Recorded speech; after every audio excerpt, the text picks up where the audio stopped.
Thank you. I enjoy. I get have fun with them. We dance, we sing. I try to teach them a little bit of English. They try to teach me Spanish, and we start laughing because a lot of things I do not pronounce right, a lot of things they don't pronounce right. But it's a lot of fun. I enjoy it here. Where are your ancestors? No, not in Spanish. No, my parents are from California. Here. My grandfather, I believe, was born in Spain. My father's father. Oh, I see. And the rest were born in, here. And they didn't speak any Spanish at all?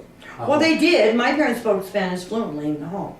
But my father at that time felt that he did not want us to speak Spanish.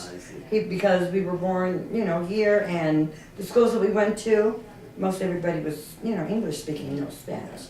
So he practically forbidden my grandmother to teach us, to talk to us in Spanish. But probably about 3 months ago, he admitted that he felt that he probably made a big mistake by not letting us be bilingual. Yes, because... But he thought, at the time, he thought he was doing right, See, like in other parts of the world, like in Europe, they speak 2, 3, 4 languages. I've been in Venice, and everywhere you go, they speak English, Italian, Spanish, German, you name it. Right, and with my father, that's kind of hard because he was in World War II. My dad could speak German, he can speak Japanese, Chinese, he speaks Spanish, he speaks Italian. But yet he just wanted us to do English. Yes, yeah. I understand because in my country, Paraguay, they have 2 languages, Spanish and the native language, which is Guarani. And the same thing, in the past, they used to forbid us to speak at school in Guarani. But now they are teaching even at the universities. Well, right. My grandchildren speak Spanish more than I do. But, yeah. And they are much younger, they're 5, 6 speaking Spanish, 11, 13, and... And I see many families here, they are teaching their children to speak Chinese because they are the growing economic potential today. Right. Okay. Can you tell us what is your goal? What will you like to be doing? Because you are obviously very young. Well, I am a senior. I can probably retire in 4 years. Oh, you do? Yes. You don't look like it. Oh, thank you. But I am. I'm ready to retire. That's I'm 61. I can retire in 4 years. Oh, wow. Right now, I think after I do retire, I wouldn't mind doing volunteer work. I'm not saying that I'm going to retire in 5 years or 4, but I'm just saying when I do, I probably would do volunteering in a senior or with special needs. Because I think I would enjoy that, because I'm not ready just to sit and do nothing. Right, yeah, ready. Yeah, I'm active. Active, yes. So, yeah, that's probably what I do, a lot of volunteer work. There is one point that she's trying to get to the younger generation. And what will be your advice or your suggestion to them?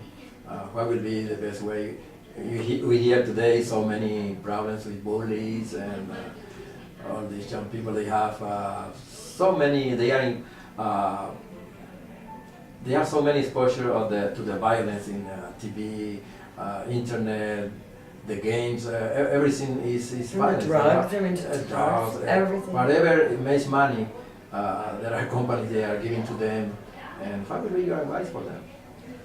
I think the best advice that I could give is that if kids of today or parents that have younger kids, is to take them into senior facilities, whether it be a daycare facility, whether it would be a one that they live in, or maybe just volunteering, doing things for seniors, and let them tell them the stories of things in the past.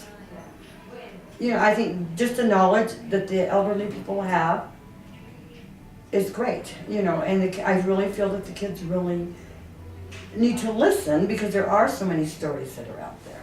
I mean, even if they could just be like an adoptive grandchild to a senior and spend time with the seniors, and they would learn a lot of knowledge. And, in the things, and it would keep them out of trouble.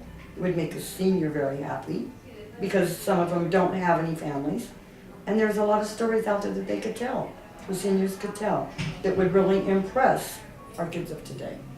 Because Miss- I'm, I was going to say, Miss Diane, I have a question of there might be some youth that are maybe a little timid or think that they may not be able to handle volunteering with seniors well. What are your recommendations for those?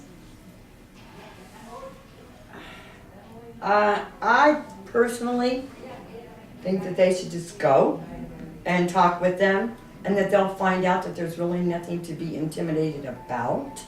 Or maybe call on the phone and ask what agencies, accept any volunteers. Maybe join a youth group where they just come in and it's just not just one child, but it might be several, to do holiday singing or just bring in any type of item. Just come and do a sports day, talk about sports. Maybe just volunteer to do table games with several, of the seniors. Tell them that just they are going one. to be welcome. Because I even me, I didn't know that we were going to be so welcome. I mean, Oh yes, there's not a problem. They are so love giving that is feels so good to be here. And the seniors, they enjoy, seeing children. That makes them feel really, really good. They enjoy the singing of the younger generation. They enjoy them telling their stories to the younger generation. They enjoy playing table games, and cards. I mean, any type of activity that a younger generation would like to do, Right. the seniors would enjoy it very much. And they will have more respect for the elders. Oh, Like I other believe so. cultures, like in China, other cultures, they have a lot of respect for the elders. They consider that is sacred, practically. And here, that is kind of lost right now. And what you're saying is important because that will bring it back. I think so. It's because I have 13 grandchildren and I have 13. 4 great-grandchildren. Wow. And from the top up until the younger ones, there is not one grandchild or great-grandchild that my parents have that do not respect my father. Mhm. I mean, it is like, this is grandpa, this is the word. No matter what it is, whether it be wrong or right.